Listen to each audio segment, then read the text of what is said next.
안녕하세요. 이번 시간에는 C 언어의 기초 지식을 갖추기 위해서 메인 함수, 문장, 주석, 전처리기 명령어, 키워드와 식별자에 대해서 알아보겠습니다. 끝까지 같이 진행하시면서 C 언어 프로그래밍에 들어가기 이전에 기초 지식을 탄탄히 하시기 바랍니다. 먼저 프로그램 안에서 문장과 블록에 대해서 알아보겠습니다. 프로그램이 수행되는 기본 단위를 문장이라고 하고요. 모든 문장은 맨 뒤에 세미콜론으로 끝나게 됩니다. 그럼 지금 여기 제가 예시로 작성해 놓은 프로그램에는 문장이 한 개 있는 것입니다. 그리고 이러한 문장을 여러 개 모아서 하나의 블록으로 만들 수 있는데요. 그때 블록은 중괄호로 열고 닫고 이렇게 만듭니다. 지금 여기에서는 문장이 한 개만 들어가 있지만 여러 개의 문장으로 만들어진 블록이 대부분이겠죠. 블록이라는 것은 문장을 여러 개 포함하고 있습니다. 다음은 함수에 대해서 알아보겠습니다. 함수란 블록 앞에 이렇게 이름을 붙여서 차후에 다른 부분에서 여기에서부터 여기까지 수행이 필요하다고 할 때 이 이름으로써 불러서 사용할 수 있는 부분이 함수가 되겠습니다. 지금 여기에는 메인 함수만 존재하는데요. 메인 함수는 뭔가 특별한 의미를 가진 함수예요. 어떤 의미이냐 하면 C 프로그램을 수행시키면 이 메인 함수의 첫 번째 문장부터 마지막 문장까지 쭉 수행하고 메인 함수가 닫히면 프로그램이 종료가 돼요. 이렇게 중요한 의미를 가지고 있는 것이 메인 함수입니다. 함수 중에서는 메인이라는 이름을 가진 함수만 특별한 의미를 가지고 있고요. 그 이외의 함수들은 자유자재로 이름을 정해서 사용을 할 수가 있어요. 함수가 무엇인지는 아직 알아보지 않았으니까 문장을 포함하고 있는 블럭에 이름 붙여 놓은 것이다 라고만 알고 차후에 함수 부분에서 자세히 알아보도록 하겠습니다. 그리고 그 중에서 메인 함수는 프로그램의 시작과 끝을 나타내고 있는 특별한 함수다 라고 아시면 되겠어요. 다음은 주석과 전처리기 명령어에 대한 얘기를 하려고 하는데요. 그거를 하기 전에 지난번 영상 비주얼 스튜디오로 C 프로그래밍 하기에서 봤듯이 하나의 소스 파일은 지금의 경우에는 여기선 main.c죠. 이것은 프로그래머가 읽을 수 있는 소스 형태이고 이것은 기계어 형태여서 기계어로 바꿔주는 작업을 했었죠. 그리고 기계어로 바꾼 건 앞에 이름은 똑같고 뒤에 OBJ가 붙은 이름으로 생성된다고 했습니다. 그러면 이렇게 바뀐다라는 말씀만 드렸는데요. 이렇게 바꾸는 작업을 컴파일이라고 합니다. 그리고 이렇게 바꿔주는 프로그램을 컴파일러라고 해요. 이 컴파일러는 C 프로그래밍에서 아주 중요한 역할을 합니다. 소스를 기계어로 바꿔주는 일을 하니까 매우 중요하겠죠. 그럼 이제 전처리기를 설명할 수가 있겠습니다. 전처리기 명령어라는 것은 맨 앞에 샵을 붙이고 있는 한 줄을 전처리기 명령어라고 해요. 여기에 같은 경우에는 이게 있습니다. 샵 include라고 되어 있죠. 그리고 뒤에 이것은 파일 네임입니다. 전처리기 명령어라는 건 뭘 하는 것이냐 하면 컴파일러한테 소스 파일을 제공하기 전에 먼저 전처리기 명령어가 요 사이에서 전처리를 해줍니다. 그런 다음에 전처리의 결과물을 컴파일러한테 제공하게 돼 있어요. 그러니까 소스 파일을 먼저 전처리하고 그 다음에 컴파일러한테 제공되는 것입니다. 지금 이렇게 include문 같은 것을 작성하면은요, 샵으로 시작하는 다른 전처리기 명령어들도 많이 있습니다. 그 중에 include만 먼저 보면 이 파일의 내용으로 이 한 줄을 대체를 해주게 됩니다. 그럼 여기에 이 줄은 싹 없어지고 이 파일의 내용이 이 자리에 대체가 돼요. 그렇게 만든 새로운 파일을 컴파일러한테 제공하게 되는 것입니다. 그럼 이 파일의 내용은 우리가 왜 여기다가 포함시켜야 되는가 하면 여기에서 printf라는 함수를 호출하고 있어요. 함수를 호출하는 형태도 차후에 함수 부분에서 새로 배우도록 하겠는데요. 내가 작성하지 않은 함수를 이렇게 사용할 수 있는 이유는 C 언어 라이브러리에서 이 함수를 제공하고 있기 때문입니다. 그럼 제공받은 함수를 우리는 자유자재로 사용할 수 있지만 그 함수가 어떤 형태를 지니고 있는지 알려주는 정보가 필요해요. 그 정보를 이 파일이 가지고 있거든요. 그래서 이 파일을 내 소스 파일에다가 include 명령어로 포함시키고 그 다음에 printf를 호출할 수가 있겠습니다. 그래서 이 문장을 쓰기 위해서 stdio.h라는 파일을 include 하는 거예요. 이 두 개가 서로 짝입니다. 다음은 역시 컴파일러와 관련해서 주석을 알아보겠습니다. 주석이라는 것은 컴파일러가 무시하는 소스 코드의 부분이에요.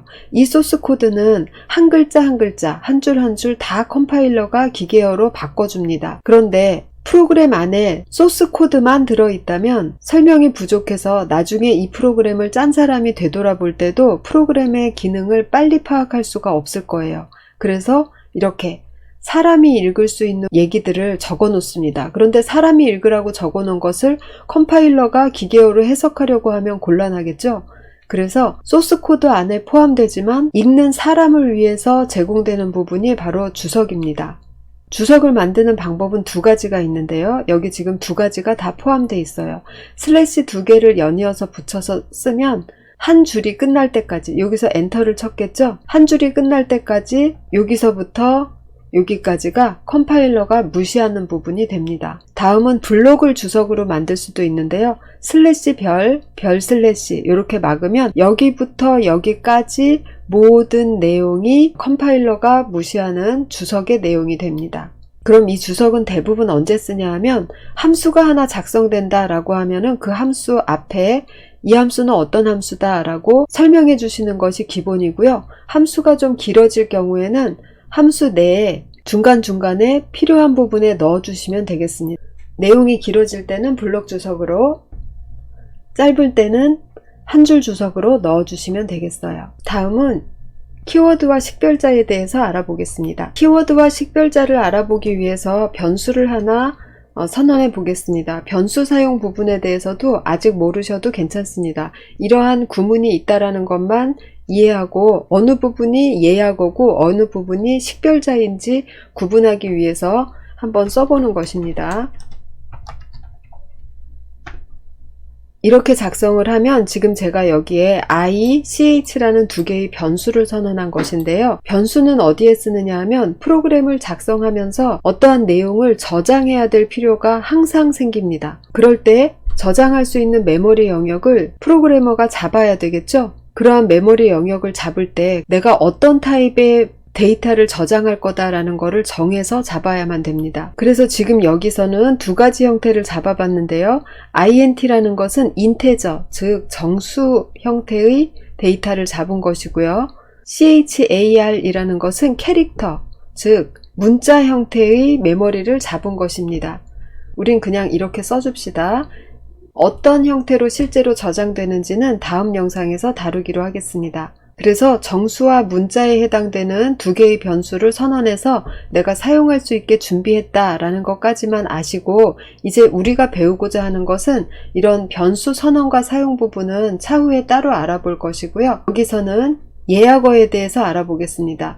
예약어하고 키워드는 같은 말이에요. 예약어라는 것은 여기에서 보면 int, char이라고 제가 썼잖아요. 여기에 void라는 말도 썼죠. 지금 비주얼 스튜디오에서는 구문을 분석해서 파란색으로 따로 표시를 해주고 있는데요. 지금 소스상에서 보이는 이 부분들이 전부 예약어입니다. 이것은 말 그대로 C 언어에서 예약해둔 단어예요. 이 단어를 쓰면 C 언어에서 특별한 의미로 해석을 해줍니다. 반면에 여기 I, CH 이렇게 잡았잖아요. 그러면 정수 영역 하나를 만들어 놓고 여기에 이름을 I라고 제가 붙인 겁니다. C 언어가 붙인 게 아니라 제가요.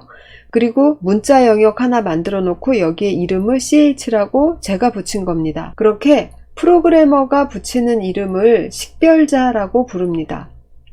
식별자가 사용되는 곳은 변수도 있지만 아까 메인 이외의 함수도 작성할 수 있다고 했죠.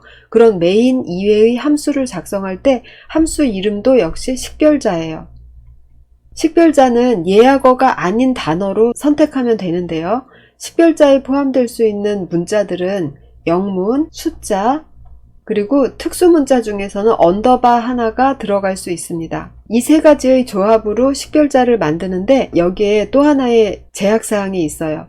첫 번째 글자로는 숫자는 사용할 수 없습니다. 첫 번째는 영문이나 언더바로 시작해야 돼요. 12 이렇게 하면 이게 식별자인지 숫자 12인지 알 수 없게 되는 경우를 피하기 위해서 12라는 식별자는 허용을 하지 않는 거예요. 앞에 언더바를 붙이면 언더바 1, 2는 식별자로 쓸 수가 있습니다. 그래서 그러한 기준으로 봤을 때 I나 CH는 식별자로서 적합한 이름이겠죠? 여기까지로 C 언어 기초 부분으로서 프로그래밍을 작성하는 데 있어서 구문적인 부분과 컴파일러 관련 부분에 대한 설명을 마쳤어요. 이 프로그램은 설명을 위해서 작성한 프로그램이니까 수행시켜보는 건 크게 의미가 없겠죠. 실제로 이 부분들의 의미를 전부 파악한 다음에 다음 영상에서부터 프로그램을 수행시켜 보도록 합시다. 여기까지로 C 언어 문법 기초 마치겠습니다. 수고하셨습니다.